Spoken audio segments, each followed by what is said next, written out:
Welcome back, everybody, to the Just Talk Hoops podcast. Hope you guys have had a great couple weeks. We are winding down to the last part of the NBA season now. When I'm recording this, there's only one slate of games left tomorrow, all 30 teams playing. Some of those games have some implications for standings, but for the most part, we're starting to lock in. We're starting to see that playoff bracket. So today we've got a good episode for you guys. We're going to talk about my predictions for the play-in because we'll have an episode out by the time of the playoffs, but I'll at least talk about the play-in, which will be coming up this next week. And then I'm going to do actually all my awards picks. So the regular season's wrapping up. We finally are seeing what players are playing. Now, there are a couple that are on the fringe of being eligible, but I'll talk about that when we get there. We're going to start right off with the play-in. If you enjoy this content, please like, subscribe, comment, drop your awards, your prediction for the play-in, whatever in the comments, and I will we can have a little discussion. So let's go right into the play-in because we got a lot to get through today. So we'll start in the Eastern Conference as we usually do. The first matchup, so it's still up in the air about who's going to host this game, but the 7-8 game is going to be between Philadelphia and Orlando. The question just comes down to, who is going to be at home, which I do think is a big question, especially since I do think Philly has a really good home court advantage because they do have passionate fans. We'll just say that. I still think Philly wins this either way. I would take them. I'm still making that prediction. Orlando has had a lot of struggles throughout the season. Obviously, finally, they're healthy, which does help because we've seen Paolo miss extended periods of time. We've seen Franz miss extended periods of time. And it's been difficult for them to really have any continuity because of that. But just when you look at that team, I mean, they are coming into this game kind of like they're looking good recently. They've won their past 5, which does help them a lot. I still don't trust their shooting entirely. I think their offense can get a little stagnant at times. And in a single game when you need to win one game, I feel like you need to be able to hit shots with consistency. And when they can't hit their 3-point shots with consistency, it makes it difficult. Now, obviously, they're a good defensive team. They've got a lot going for them in terms of their talent. They've got 3 guys who are all extremely talented in Paolo, Franz, and Desmond Bane, and we've seen them do decently in the playoffs in the past couple years. At least, they haven't done much, but they've at least competed. They've at least gotten some experience. I still think this Philly team is better. This Philly team is a team that about halfway through the season I said was a dark horse to contend. Do I see them contending at this point in the season? No, not really. But the fact that they still have a lot of guys who can get the job done. We've seen Paul George play his best basketball this season recently. He's got a new theme song. You got to play really good basketball to get rid of the wash theme and get Return of the Mac. Anyway, Tyrese Maxey, VJ Edgecombe, those guys have been an electric backcourt all year. Tyrese Maxey we're going to talk about once we get to our All-NBA teams because he's had an incredible season. Joel Embiid, when he has played, and he's been pretty decently healthy this year. Obviously, not as much in terms of getting 65 games, stuff like that, but he has stayed on the court for the most part, and because of that, they've been able to feed off one of the most talented big men of all time, and especially of this century. And he's done a good job with the minutes. He's averaging about 27 and 8. And we know what obviously he doesn't provide quite as much on the defensive end as he used to because the athleticism is down a little bit, but he still does provide rim protection.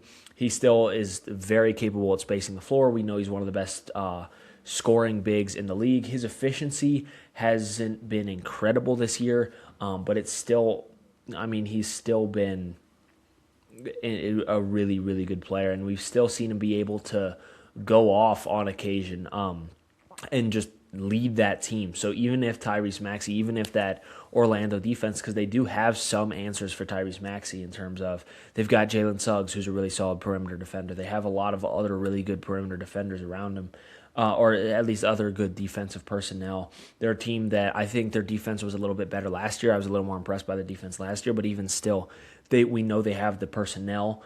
So even if they can slow down Tyrese Maxey, I don't think they have an answer for Joel Embiid. I don't know if they're going to be able to stop that 1-2 punch. I would take Philly here. I think Orlando, though, is okay with losing they're okay with losing this because honestly, either the 1 or 2 seed is a difficult one to play. I might rather play the Pistons than the Celtics, just because we've seen, obviously, Cade Cunningham came back the other night, which was really cool, but we have seen him miss. We've seen him miss time. We're not entirely certain what they're going to look like. Now, he's going to play, obviously, and because it's the playoffs, he's going to play through it. I still expect them to very easily win whatever series they do play, but I do think it is, worthwhile to note that, I mean, the Celtics have hit their stride recently. The Pistons have, I mean, I can't even say they've struggled recently because they've played extremely good basketball. So really neither one of those matchups is a good matchup, but I think the Celtics are my favorite team to come out of the East, and we'll talk more about playoff predictions in the future. But honestly, it might be sort of a blessing to avoid the 2 seed. Then it's Hornets Heat in the 9-10 game. I think that's another one where home court advantage is up in the air, but that matchup is solidified. I'm going to take the Hornets here, and it's been obviously a long time since the Hornets have played at a high level and have had a chance to make the playoffs. They've been bad for years, which is sort of part of the reason I'm taking them. I think they'll be extremely bought in. The Heat have played good basketball, but they're another team that has struggled with injuries a little bit. Norman Powell is sort of acclimating. He's coming back. He's sort of acclimating in his way back. But even still, I mean, he's played under 20 minutes, I think, in all 3 of his games. No, he did play over 20. But he has been, he's missed some time throughout the year. And I just think that this Hornets team has been really, really good all year, and they've hit their stride in the second half of the year. They've been extremely impressive. Colin Knapp will obviously have an incredible rookie year. We'll talk about him in the future. LaMelo Ball, we weren't expecting him to be a winning player. At least I wasn't. I thought that his shot diet and his injury problems were going to limit how much he could contribute to a winning team. However, he's been absolutely incredible. And the rest of that team they've stepped up. They've got a lot of talent. They've got a lot of youth. They've got not a lot of experience, which is something I would worry about against a Heat team that obviously we know Bam Adebayo has been to 2 finals appearances. We know that guys like Andrew Wiggins, he's won an NBA championship with the Golden State Warriors. Tyler Hero has been there in the finals. He was injured for one of those runs, but in 2020, he was on that squad. Norman Powell, we know, went with the Raptors in 2019. So they've got a lot of experience as opposed to the Hornets that don't have that. I just think that in a 7-game series, I might take the Heat here, to be honest with you. In a 1-game single elimination series, I'm leaning the Charlotte Hornets. And, I mean, good for the Hornets. It's been a long time coming. Obviously, they have not been a storied franchise as of recent, but I would favor them in this game. After that, I think that I can't realistically say that they're the favorite against Orlando. I think I would pick Orlando in that game. Now, it's up in the air. Obviously, that's a difficult one to call because, like we said, Orlando has had some issues throughout the season, and Charlotte has had the best season in recent memory for that franchise. I do think, though, that it's going to, once you get to playoff basketball, the defense buckles down a little bit, and Orlando's defense is going to make it more and more difficult for Charlotte to do the things that they have to do. We saw last year that Orlando was able to they were one of the worst 3-point shooting teams in the entire NBA, and they were still able to go to the playoffs and do a little bit there. So I think that it kind of shows that they're able to buckle down. I think for one game they can limit Charlotte's 3-point production, and then Charlotte isn't a team that I trust. I mean, they can get to the rim for sure, but once again, Orlando really good defensive personnel.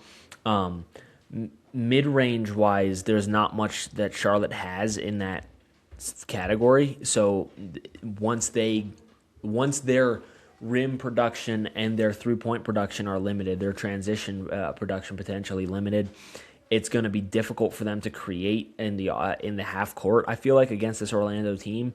So we might see them struggle a little bit in that section. Now, I could be wrong. Maybe Charlotte's offense keeps going. It's not like I said, Orlando has been somewhat disappointing this year on the defensive side of the basketball just because we held them to such high standard last year. But I still feel like they've got that. Once again, I've said defensive personnel so many times already this episode, but that's what they have. So I would take Orlando in that game. They would go on to play the Pistons. Once again, we'll do our actual playoff round predictions. Next week when we're actually closer to that time, and once we know that the first round is solidified. But that would be so. I'd have the Sixers winning to go to the 2 seed, the Magic winning to go to the against the 1 seed. Once again, do I totally expect either of those teams to win? No, but we have seen some playoff clashes between Boston and Philly. That would be a fun matchup to watch. Maybe not playoff, but definitely historically, that's somewhat of a rivalry. And it's such a close series, Atlantic Division, whatever. I think that would be a fun one to watch. Then we go over to the Western Conference. 7-8 there is Suns Blazers. I have been so impressed with the Phoenix Suns this year. Obviously, you look at that team, and that's another one where they have missed some time as a team. Devin Booker has missed just enough time to be ineligible for awards, which sucks because he's definitely a guy that I would have on an All-NBA team. But they have been so consistently great throughout the year. I was expecting this team to be way worse. And when we look at, and we'll revisit my preseason predictions at a later date. And when we look at that, it's going to be, I was way too low on the Suns. I did not expect them to do what they've done this year. Jordan Ott has done an incredible job as their coach, getting those guys to buy in. Devin Booker and Dillon Brooks have been a great 1-2 punch. And then Jalen Green, when he's played, he's that third scoring option. But then guys like Colin Gillespie stepping up, that wasn't something that I expected. Jordan Goodwin is a guy that I'm a big fan of. Ryan Dunn, I'm a huge fan of Ryan Dunn. Just they've had a lot of guys who stepped up and they've played their roles past and they haven't just played their roles, they've stepped out of their roles, right? Dillon Brooks is a guy that we know he could score, but we didn't know that he could do it at a level that he's been doing it this year. And I think I've been so impressed with the Suns this year. I'm super, I don't know if super high on them is the right word, but I am super impressed with them. I think they should definitely get their flowers for what they've done this season. The Portland Trailblazers are a team that they've also, I think, overexceeded expectations. I think I predicted them to be in the lower end of this play-in bracket, but they have been a little bit higher than that. Now, them and the Clippers are still kind of fighting it out for the last couple spots, so I'm just assuming that it won't change. It's possible that it does, in which case, throw all this out the window. But even still, I've been impressed with the Blazers season. Denny Avdia has stepped up big time. He's done a really, really good job this season. I know some people say he's not fun to watch, which honestly sometimes he's not fun to watch because he does get to the line a lot. But he has produced for them, at the end of the day. Matisse Thybulle's just coming back. He's really stepped it up on the defensive end. We know he's a great defender. And that team has missed... a lot of people on that team have missed time. Obviously, Damian Lillard out for the whole season. Drew Holiday's missed time. Shaedon Sharpe has missed time. I feel like there's been a number of others. Donovan Clingan missed some time, and there's just been up and down for this Portland team.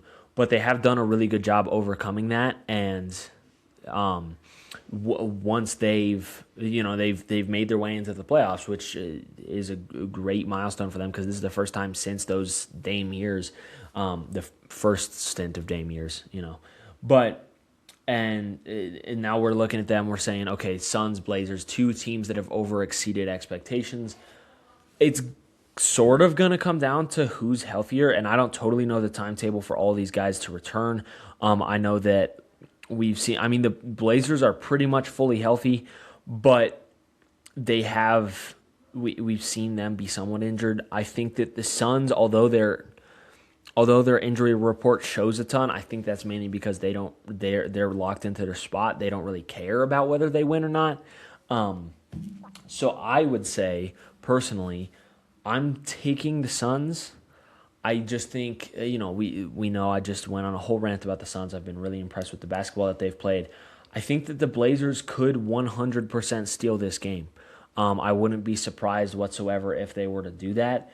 I think that this is probably the hardest call of any of the of any of the original games. Maybe not the rematch. I don't even know what to call that. Like the winner of the 9-10 game and the 7-8 game. Those can be a little more tough, but I think that this is the most difficult one of all the matchups that are cemented. I just think that these are two teams that are on a similar level to me, and sometimes you watch one of them and you're like, oh, they're way better than the other, and sometimes you watch it and it's not the case. I do feel like sometimes refs let a little more go once we get to the postseason. It may be more difficult for Denny to get to the line, but one of the main reasons he gets to the line is because he goes to the rim and gets fouled. So it's going to be, it's not like, oh, he's flopping all the time. It's like he is getting to the rim. He is getting fouled. I do think, obviously, we've seen Phoenix do a good job defensively. I've been really impressed with their defensive production. I do think they have some, once again, defensive personnel to deal with Denny and the other offensive threats that the Blazers do have. I just think that is somewhat limited. The offensive threats of the Blazers are somewhat limited. I would take the Suns, but once again, extremely close matchup. Very difficult to choose. Clippers-Warriors is the next one. This one I don't think we have to spend too much time on. I think it's the Clippers. Obviously, the Warriors recently got Steph back. They're maybe starting to be somewhat more healthy, but without Jimmy Butler, it just feels like there's not that much that they can do, especially since the Clippers have been playing really good basketball this year. Kawhi has played the best basketball in years since, 2019? Would we say that this is the best Kawhi since 2019? I don't think that's entirely ridiculous to say. And we know from Kawhi that he is a playoff riser, and we're going to talk about that once we talk about them versus the Blazers. But I do think that this Clippers team is better than the Warriors. Darius Garland has fit in very well since he's gotten there. I would take the Clippers in this game pretty easily. Clippers-Blazers, that's another good one. That's a really good matchup, and I do hope we get this matchup because I do think it would be a fun game to watch. Once again, though, Kawhi is a playoff riser. Kawhi is someone who we've consistently seen kick it into another gear. We saw it against the Nuggets last year in the playoffs. He did an incredible job stepping up big time. He was nearly impossible for the Nuggets to guard in some of those games. It was just like, despite the fact that you get a hand in his face, whatever, he's still going to score. And obviously the Blazers do have a lot of great defensive players. They have Toumani Camara. They have Matisse Thybulle. They have Drew Holiday, these guys that are all-time defenders. I don't know if that's going to matter against Kawhi in a single game. And I think that along with the creation of Darius Garland and the stepping up of other guys we've seen, I do think that the Clippers can win this game. Now, once again, I feel sort of bad for the Blazers because they've had such a great season. To take them getting knocked out of the playoffs seems kind of crazy because they've been really good. But I do think that the Suns and Clippers have both been slightly better. It may be a little bit of me just really liking how the Suns and Clippers have done. But I do feel like the Clippers, they started off so terribly and then came back, and I think that coming into this, it's going to be important that they have played they've played so well for the final stretch of the season. The whole second half, they've just done an incredible job. And obviously, recently they have dropped some games, and one of them actually was to the Blazers, which does, it is a little concerning, especially since they could not really slow down Denny Avdia. But I don't think that necessarily means that they'll be. I don't think that necessarily. Actually, the Blazers have won. It's looking like, I'm just looking through it right now. It's looking like the Blazers have been pretty consistently beating. Let me see. I got to see the. Okay, so the Clippers won 2 of them. Blazers won 2 of them. They split the season series. It could go either way. I'm going to take the Clippers. I'm going to say that Kawhi has a great game. And the Blazers, the Blazers should be looking at next year with a lot of hope. So I don't think that they should be at all bummed about, if they do get bounced from the playoffs. I don't think that that's a bad thing for them at all. But those are my play predictions. Now, they may be completely wrong, but who cares? And I'm not doing games of the week or a point system or anything like that. I'll give my predictions for all the rounds of the playoffs, but I'm just not going to do a point system. It just makes it a little more complicated. Now, we'll go on to the awards. This is the fun part, right? So we've got MVP, obviously, Rookie of the Year, Defensive Player of the Year, Coach of the Year, Most Improved Player, Clutch Player of the Year, which is a new one.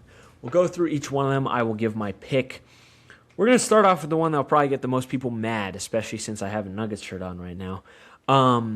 MVP. So my top three for the MVP. Obviously, Luka is appealing. His like ineligibility for awards. I think he'll probably win that because he did play so many minutes throughout the season, and it is technically a season-ending injury, which there is a clause for. I think that he'll win that. I don't think that changes much for me, though. Honestly, it just doesn't change a whole lot. But my top three. So I have Victor Wembanyama in third. Now, he's made a big surge late in the season to suddenly being, I mean, he was the favorite on the NBA.com MVP tracker for a little while, the MVP ladder. He's probably the most impactful. He is the most impactful two-way player in the game. He has such a crazy defensive impact. And then when you look at the offensive impact, I mean, it's not far below some of these other players. He's been special. He's been really, really good. I think the one thing to me has been he hasn't played as many minutes as a lot of these other guys. Now, I understand that that's not the rule, right? Like, you just need to have 65 games, which he's probably going to get. There are a couple of these guys like Wemby and Jokic. They do need to play the last game of the season. I think they will. Wemby's made it pretty clear that he does care about this award. And Jokic, although he acts like it doesn't, there are some seeding implications there, so I think he'll play. So I'm going to assume that all those guys do. If not, then I'll just bump them off.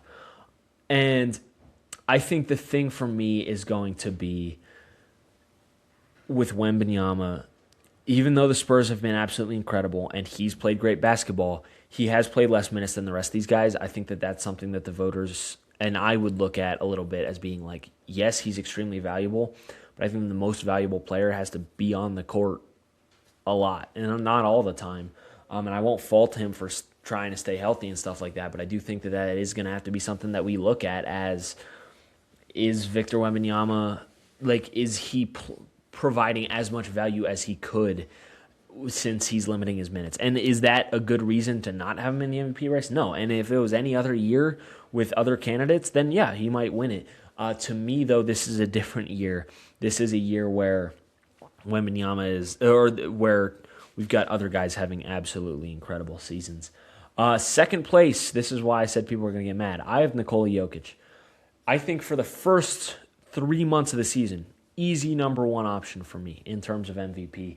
He was playing absolutely incredible basketball. We know the stats he's putting up are still insane. I'm not denying that. He is, by PRA and by a lot of statistics, the best player in the world. I think he is the best player in the world. I think, though, we have to look at the precedent of the MVP award, and part of that precedent is winning teams do get a boost. If you are a great player on the best team, then you are going to get a boost, which is why Jokic, for me, is just slightly below the guy who we have in first, who I think you guys probably have figured it out by now. I do think that, I mean, shout out to Jokic. He's had an incredible season. He will definitely be All-NBA first team, and I don't think that anyone should be... I mean, I don't think that you look at this season by Jokic and say, man, this is disappointing. No, it's an incredible season. He's been great. He's been the best player in the world. The thing is, that is not what the award is titled, and I do think that Shai does deserve to win it because of the precedent set by the MVP award. First of all, you need to be an incredible individual player. We know that Shai Gilgeous-Alexander is an incredible individual player. He is the most efficient scoring guard in the game. He's one of the most efficient scoring guards we've ever seen. He can score from every spot on the floor. He's definitely a positive as a playmaker. His gravity as a scorer makes other looks for players even better. I know that people are going to talk about his on-off numbers, the fact that, yes, the team is a lot better when he's on the court, like the best team in the league, but they're going to look at, well, when he's off the court, they're still a good team. I don't think that that should be held against him. I think that having a good team should not be held against you. Just like how Jokic, the Nuggets stayed afloat while he was out, and that's good for the Nuggets. I don't think that Jokic should be penalized for their team being good. Shai Gilgeous-Alexander, to me, is the MVP. He's been so incredible. And if Jokic or Wemby wins this, I won't be mad at all. If Jokic wins it, great. You know, I rejoice with other Nuggets fans. But I do think that Shai, to me, is the MVP this season. Also, we'll just get this out of the way. I think he's the clutch player of the year as well. Just, I think that one's pretty obvious. That's not an award I'm going to talk a ton about, but he's been incredible in clutch situations all season long. He's been great. We'll go into DPOY. I'm not really going to spend that much time on this. My third favorite option for DPOY would honestly be Scotty Barnes. He's had an incredible year this year. He is so versatile. He can guard. Like, there's not a lot of guys who can actually guard 1 through 5. I don't think Scotty can truly guard 1 through 5, but it's like a pretty consistent 2 through 4, and then he'll give you a good possession on a 1 or a 5 at any given time. He's an absolutely incredible defender.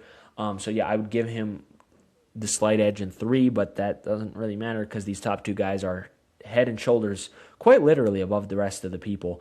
Chet Holmgren is my 2. He's anchored the Oklahoma City defense, which has been the best defense in the league. I think he's a big reason why they're such an incredible team. I don't think there should be much debate about this. But then number 1, it's the most impactful defender in the league. It's Victor Wembanyama. Like I said, I'm not going to spend a ton of time on this just because Victor Wembanyama, I mean, he is unreal as a shot blocker. He is one of the best we've ever seen. He's one of the most talented defenders we've ever seen. I don't think that it's that difficult to see, honestly. I do think that Chet made a really good case, but it's sort of the same thing with Chet's case for Rookie of the Year. Like, yeah, man, you did a great job. Should have chosen a different year. Now we go to Rookie of the Year. This is another controversial one. Obviously, in my third place, I have VJ Edgecombe. He was a guy that coming into the year I said was likely to steal the award from Cooper Flagg, or I didn't predict it, but I did say he was my second choice for it, and I was like, I think that he honestly, don't be surprised if VJ Edgecombe steals it from Cooper Flagg. He did not end up doing that. There was a little bit of time where I thought he might. He played really well for the whole season, but especially at the start of the year. I mean, after that first game, I think I said that VJ Edgecombe snatched Cooper Flagg's chain, which, I mean, he didn't end up doing. Cooper Flagg snatched it right back. But second place. Now, there are 2 guys that have been debating, that have been in the debate for this for the past many months. They have been neck and neck. I think that Cooper recently has made a bit of a push, which is why I have Kon Kneppel at 2. Now, I think another reason for this is, I think a lot of the reason that people are citing Kon for this is the Hornets' success has been really impressive, and Kon's been a huge part of that. Kon has been the second best player on the team and sometimes has looked like the best. I don't think, though, that a Rookie of the Year award should be as based on team as something like Defensive Player of the Year or MVP, just because that stuff, it's just a little bit of a different precedent set. We've seen that Victor Wembanyama he won Rookie of the Year over Chet, despite the fact that the Thunder were significantly better than the Spurs. I don't think that that's what it should be based off of. It's not what it is based off of, right? So I'm not looking at what I think the criteria should be. I'm looking at what it is. And in the past, it has always been that it is who is the better individual player, not necessarily, especially for Rookie of the Year, not who impacts the team more. I think that Cooper has been slightly better individually just because he provides so much value on the offensive end, just like Kon does. Maybe not quite to the level of Kon, but he still is doing a lot, especially since there's not a whole lot of other options on that Mavs team, and he's still providing so much offensive production. But then you look on the defensive end of the floor, he's one of the more versatile defenders in the league already. He's one of the more versatile defenders we've seen as a rookie. He's just absolutely incredible. There are not many weaknesses that you can pinpoint in his game, which is rare for a first-year player, and he's extremely complete for a rookie. Which is why I would give him the slight edge over Kon. But, hey, Kon Kneppel has had an incredible year. And the Hornets should feel really, really good. I thought that it was sort of a reach to take Kon that early. I was completely wrong, and I'll eat my words. Next, moving on, we'll go with most improved player. This was a difficult one. This is always a difficult one for me to really decide because I feel like there's so many different things that go into it.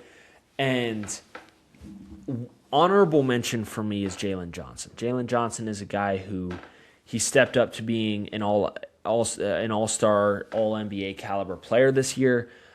I just think that last year I was kind of already looking at him in this light. I thought he should have won Most Improved Player last year.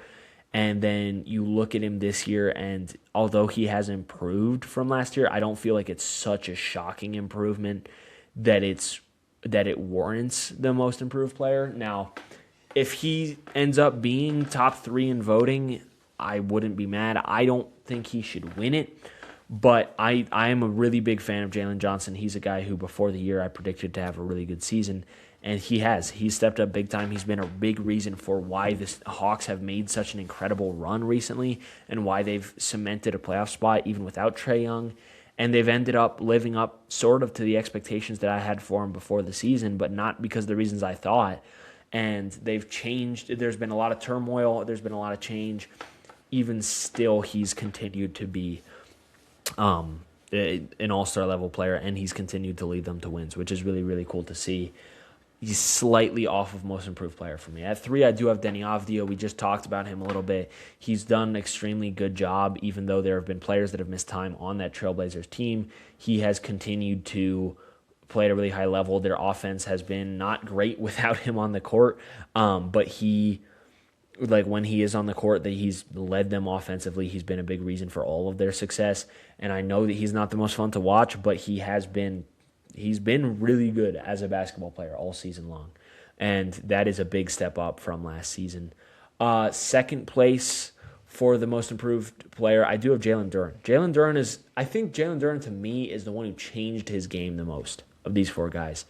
Maybe we'll get to number 1, so maybe he is a case, but Jalen Duren, he's a guy who is putting the ball on the floor now. He's attacking off the dribble. He's shooting mid-range jump shots, stuff that he was not doing last year. He's improved his defense a ton. He has looked significantly better than he has the past few years. He's addressed a ton of the issues in his game and even some of the things that weren't necessarily issues, but just spots that he could grow into, and he has. And I think that he's a big reason for the Pistons still being the best team in the East, even though Cade has missed a lot of time. So shout out to Jalen Duren. He has done an incredible job. He's improved a ton, and I do think that he's someone who definitely could win this award. And I think he's a guy who, honestly, will get to all NBA teams, but he's going to be discussed. Number 1, I do have Nickeil Alexander-Walker. He's a guy who we saw his role in Minnesota as, and shout out to the Hawks for having 2 guys on this list. He's a guy who we saw him in Minnesota as a really good 3-and-D option, especially defensively. He was one of the better defensive wings in the league, and then or defensive guards, whatever you want to call him. And then he gets to Atlanta. I think a lot of people were expecting him to fill out, to do a similar role, right? Come off the bench, kind of be the second Dyson Daniels, but with a respectable 3-point shot, and help with the Trae Young gap in defense. But then Trae Young isn't on the Hawks anymore. So it's like, okay, well, we need someone to step up on offense. Dyson Daniels, and I don't mean to throw any shade, but Dyson Daniels has not done that. Dyson Daniels has been not great on the offensive end. He's shot the ball extremely poorly, one of the worst shooting seasons we've seen since, teams started shooting the 3-ball consistently. And Nickeil Alexander-Walker has been the one to, step up and make the play. He's been absolutely incredible. He's gone from averaging 9 to 20. He has been just great on the offensive end, and then he hasn't sacrificed any of his defensive capabilities for that. He's still one of the better defensive guards in the league. That's really, really impressive from Nickeil. I think he's deserving of that award. So we've done MVP, DPOY, Rookie of the Year, Most Improved Player, Clutch Player of the Year. Now, Sixth Man of the Year. I forgot about this one, actually. I think Sixth Man of the Year is one that is always sort of difficult to choose. Tim Hardaway Jr. is a guy who's brought up in conversations for that a little bit. I don't think that he should win it, but he's been incredible off the bench for the Nuggets. I think that it's come down to sort of a one-man race. It's sort of a one-man race, but I will do my top 3 because we have been doing the top 3 for all of them. 3, I still have Big Naz Reid. He's been Naz Reid. He still does the same things that Naz Reid always does. I think that 4, it would be Tim Hardaway Jr., maybe Reed Sheppard. Both those guys have cases. Reed Sheppard's been good for the Rockets. But I would lean Naz Reid. He continues to do the things that he does off the bench. We know what he provides for the Timberwolves. Second, I think that it's Jaime Jaquez Jr. He's been really great for the Heat. He's been a big reason for their success or their level of success. And then number one is Keldon Johnson. That one's been pretty clear. He has played great basketball off the bench. The Spurs have been such a well-oiled machine all season long, and he has been a big part of that, having him coming in off the bench. And he's a guy who I was thinking that the Spurs may move on from in the future because he's been there for a really long time. I thought maybe he would be a piece that gets moved. That has not happened. Instead, he has built a clear role for himself, and I've been really, really impressed with Keldon Johnson and what he's been able to do off the bench for San Antonio. Shout out to him. Last award we have, only non-player award. It's Coach of the Year. My top three for Coach of the Year would be, I'm not even sure who my third would be. I have my top two pretty cemented. I would say Mitch Johnson would be my third, honestly. I almost blanked on his name. But Mitch Johnson for the Spurs, he's done an incredible job. We just talked about them being a well-oiled machine. He's been a huge reason for that. And he, like Wembanyama, the way he has managed Wembanyama and his minutes has been really impressive. And then when Wembanyama has been off the court or when he has missed time, he's done a really good job with the rest of the team. Guys like Stephon Castle stepping up big time. I think that's partially because of Mitch Johnson. He's used all those guards to a really good level, and he's gotten the best out of all of his guys, which I think is really important for a coach. Second, I have J.B. Bickerstaff. He's led the Pistons to an incredible season. And we talked about Jalen Duren improving. We talked about Cade. We didn't really talk about Cade having a great year, but Cade has had a great year. They've had some guys who have done really, really well, but I think a big reason for that, once again, you always have to look at coaching, and J.B. Bickerstaff has really instilled something in this team that has made them a fun team to watch, and they have a personality, right? Like, what was it that Dennis Jenkins, I hope I'm pronouncing that right, said? He was like, we're nasty boys. J.B. Bickerstaff has been a reason for that being instilled, and it's been really impressive for Detroit and what they've been able to do as a team and why they've been so successful. But to me, number one is Joe Mazzulla. I feel like the fact that they, like, coming into the year, I did not expect much out of the Celtics, and they have done so much. And obviously we know Jason Tatum came back, but even before Jason Tatum came back, they were rolling. Jaylen Brown is a big reason for that. He stepped up big time, but then guys like Jordan Wash, Hugo Gonzalez, Neemias Queta, these are guys that they're getting the most out of them, and I think it's a big reason. A big reason for that is Joe Mazzulla and what he expects out of his guys, and I think the three-point shooting, right? Like, we've seen them shoot the three ball so well, and that's been Mazzulla ball. We know that that's what they've been for years. Ever since Joe Mazzulla came into Boston as the head coach, that's what they've run, and it has been a big reason for why they've still succeeded. They have a lot of three-point shooting threats, and Joe Mazzulla gets the best out of every single one of them, and it's extremely impressive to see. I was not expecting much out of the Celtics, and he has gotten everything out of them that you could want. So really, really impressive season for the Celtics in general and for Joe Mazzulla. Now we're going to go to our award teams. So we did our awards. I mean, with the MVP, you can kind of take all the guys I mentioned in MVP and put them into the All-NBA teams. But we'll start with that. So All-NBA first team, obviously Shea, Jokic, Wemby. We talked about them. Assuming Luka wins his appeal, which I would assume he will. If he doesn't, I'll talk about who will make third team for me if he doesn't. I would have Luka. He's had an incredible year. I don't think there's much to talk about there. Those have been the consensus top four. And then I'd have Jaylen Brown. Jaylen Brown has played really good basketball. We just talked about how the Celtics have really over-exceeded expectations, and a big part of that is Jaylen Brown. He's stepped up and there's been a lot of talk about him sort of being a sidekick to Jason Tatum. Now, obviously, we saw in the finals that he is much more than that in 2020. 2024. I mean, not 2020, 2024. He stepped up big time, and he was one of their main options because Tatum wasn't scoring the ball extremely well, so Jaylen Brown was the main option. But now we've seen him sustain it for an entire season, and that's something that is impressive, and that's something that I think that the Celtics fans should be extremely happy with. And honestly, you look at this team now, and it's like he might still be the number one option as you get into playoffs. We've seen Jason Tatum take on almost a point guard role because of his playmaking abilities, and I think that Jaylen Brown as your scorer and Jason Tatum as your point guard is kind of an interesting dynamic.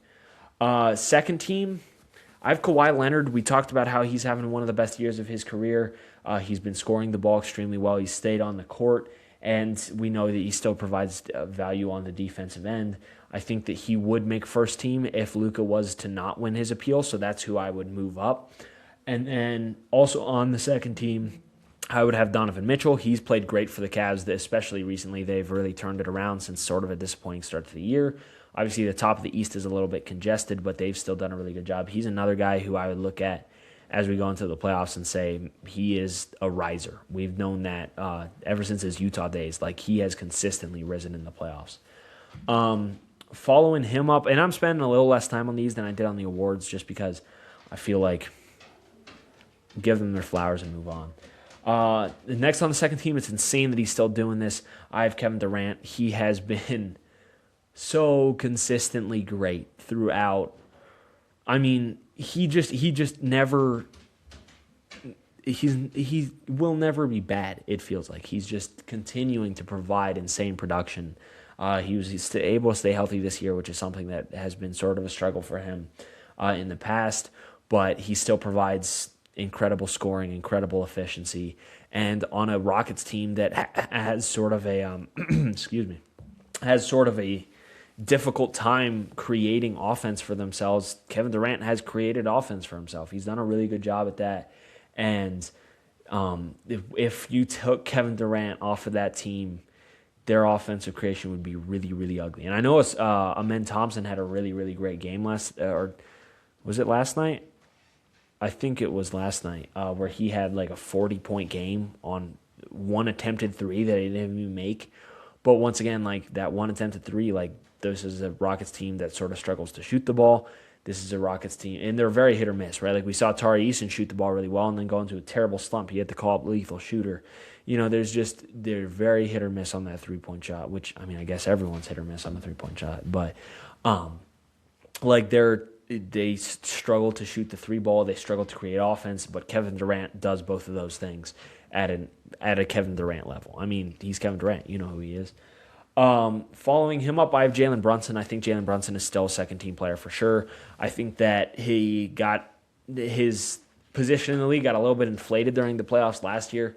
He got into some really big conversations because he's Knicks fans and they love to put their guys in crazy conversation. But I do think that he has produced at a level that it makes him justifies him being in a second-team spot. He has been consistently a 26-7 guy, and he provides incredible offensive value while being able to create for himself in the fourth quarter extremely well. He is one of the most deadly clutch players in the league, and I know he doesn't provide anything on the not the offensive end, on the defensive end, but he is one of the most deadly offensive players in the league. So I would give him that second team spot. Now it becomes difficult because now you have one spot left, assuming Luka doesn't win his appeal, or assuming that he does, and assuming that Kawhi does not move up.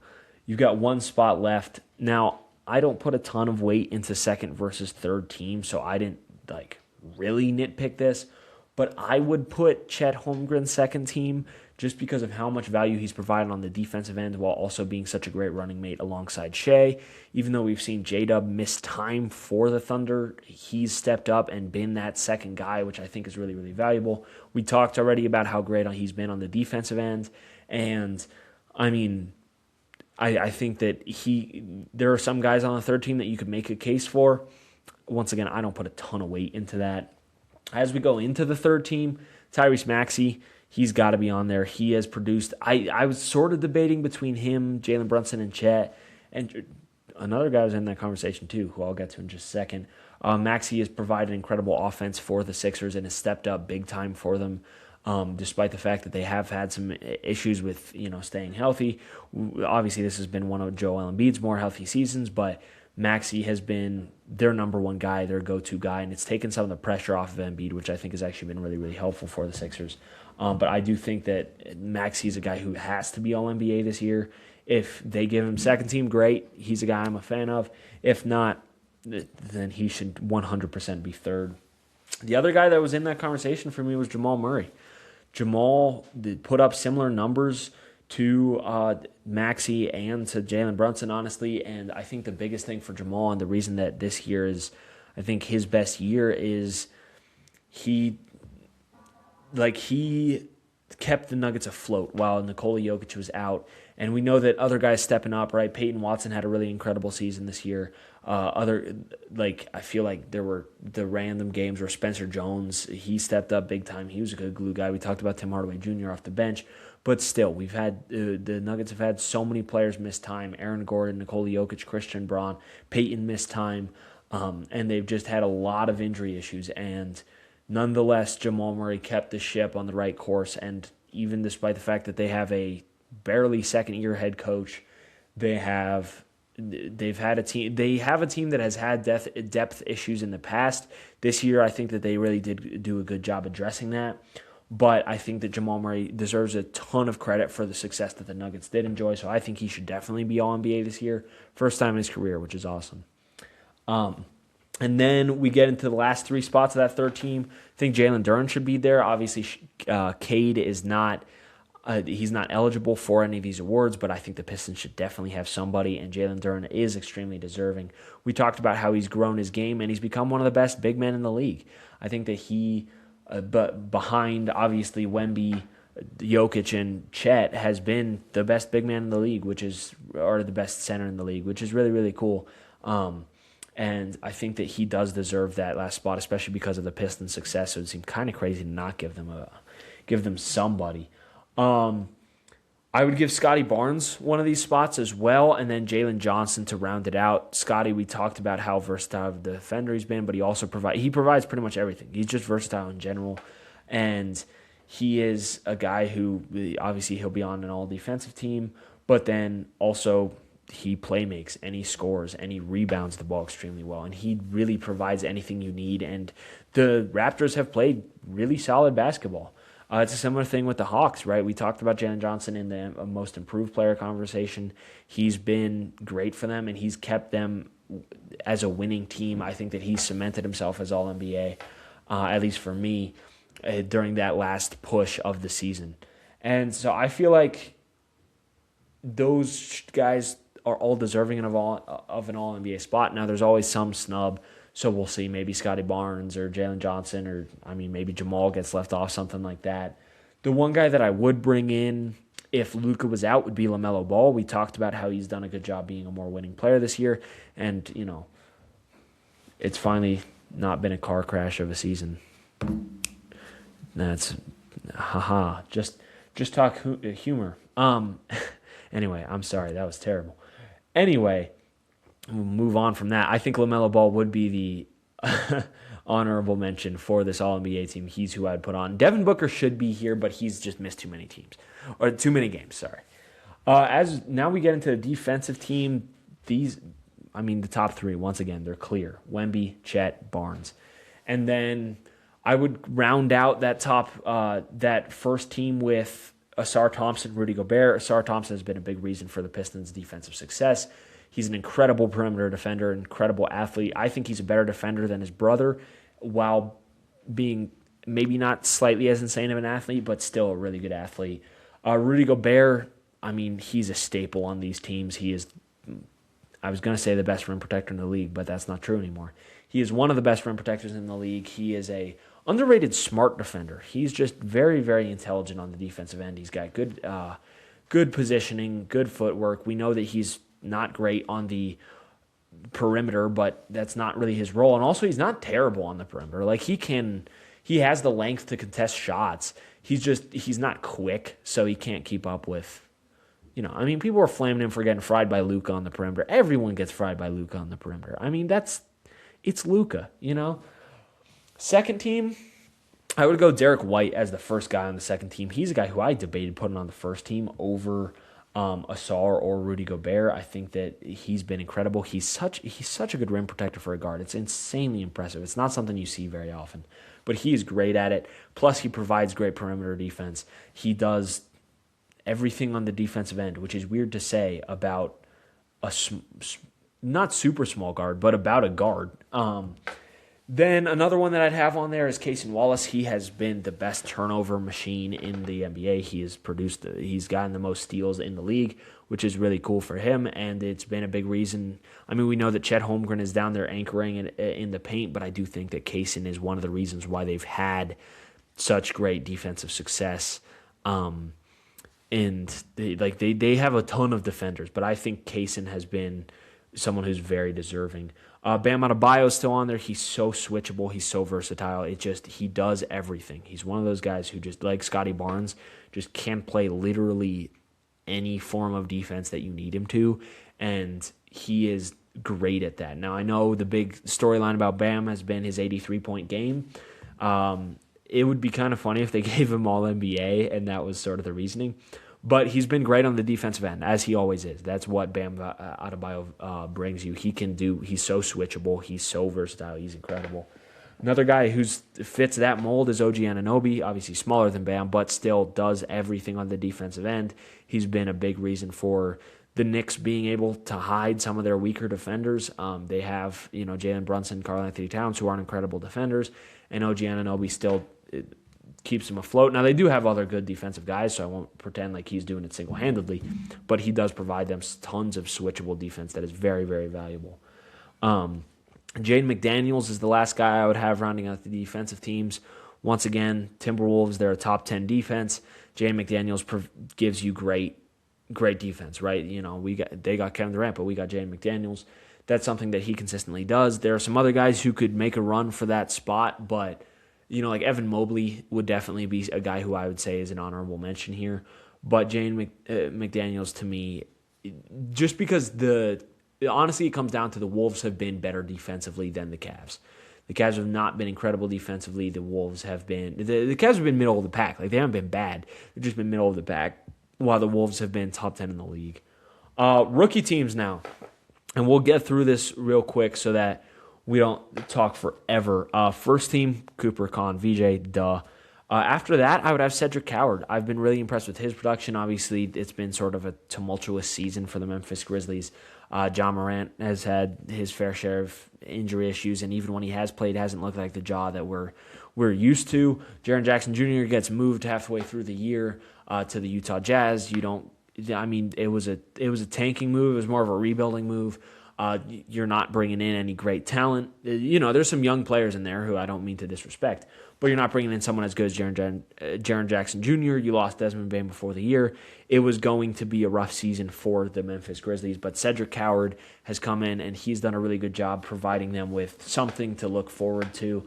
He has been absolutely great. He provides value on both ends of the court, and I've been really impressed with him. He's a guy that I was somewhat lower on than where he got drafted, but I did really like him this whole season. Derek Harper rounds it out. I think that he's a guy who, coming into this year, we didn't know what his opportunity was going to look like, right? There's a lot of guards in San Antonio. We knew he wasn't going to start over De'Aaron Fox. He wasn't going to start over Stephon Castle. Then you still got other guys. You got like Devin Vassell, who's not really a guard, but he does play guard. He does play some minute at guard. So what's going to happen to Derek Harper? And what ended up happening was he still played really great basketball, just coming off the bench. We've seen him step up in big moments. He's seemed extremely comfortable for a rookie, and he has been part of an incredibly talented Spurs run, and he's been a big part of their success. Now, once again, I don't hold rookies to too much of team success, but there is a little bit of it, and I think that is part of the reason why I have him first team, slightly over a guy I have on second team, Jeremiah Fears. Fears is a guy who he's done a really good job in New Orleans, and I almost put his rookie counterpart, or not counterpart, his teammate Derek Queen on the second team as well. He fell off pretty hard from the first half of the season. If they put Derek Queen on the second team, I wouldn't be mad. But Fears has continued his success. He's been really, really good throughout the year. He's a guy who we knew coming into the draft was a great scorer, and he has continued to do that while in New Orleans. He's put up good scoring numbers. Another guy who I think he fits a similar mold is Trey Johnson. Now, Trey is the most likely to get pushed off of second team, I think. Like, if a guy like Derek Queen was to make it, if Yegor Dielman had played enough games, I probably would have had him over Trey. But he does he's similar to Fears in terms of he scores the ball really, really well. We know what Trey Johnson brings, and it's going to be interesting to see how he fits into the Washington system next year with Anthony Davis and Trae Young. The other guys on second team, Ace Bailey, right? There was a lot of controversy about him going to the Jazz. He struggled a little bit at the start, but then he's hit his stride. He's played good basketball. Once again, the Jazz are sort of a team that, they're not looking to win, so he's in kind of a difficult spot there, but he has still provided them really good individual production. Colin Murray-Boyles is another one that I think has to be on here. I really like watching him play. He's a really fun rookie. He does a little bit of everything. He provides you with good defensive value. He's a fun do-it-all rookie, which we don't see a lot of guys who are so polished, or maybe not polished, but guys who are so impactful right off rip, and he's a guy who was that. And then the last one to round out the team would be Maxime Reynaud. I'm afraid I'm sort of butchering that. I haven't watched a lot of Kings games this year. The Kings have not had a whole lot to look forward to, honestly, and he has been sort of their, I wouldn't say knight in shining armor, because I don't know if anything about the Kings is really shining at the moment, but he has been their, one like, hey, that's a positive, right? Nick Clifford is a guy who they brought in. I didn't love that draft pick when they did it. Even though I liked Nick Clifford coming into the draft, I thought he should go to a winning team. I think that that's more his value. The Kings are not a winning team whatsoever. But Maxime has been really, really good, and I think that they should look at him as their big man of the future and move away from Sabonis, because he's younger and Sabonis is not as impactful as he once was. So that is all of the teams. I know that was a lot for me to talk about. I did get it done in under an hour, which is sort of what I was shooting for. Please drop yours in the comments. Maybe you think I'm completely wrong. Maybe you've watched more Kings basketball and you know how to pronounce Maxime Reynaud's name a little better. I don't know if that's right at all. But I do appreciate you guys for listening. Hopefully you guys enjoy the play-in games next week. It should be fun, and I will see you guys next week on Just Talk Hoops.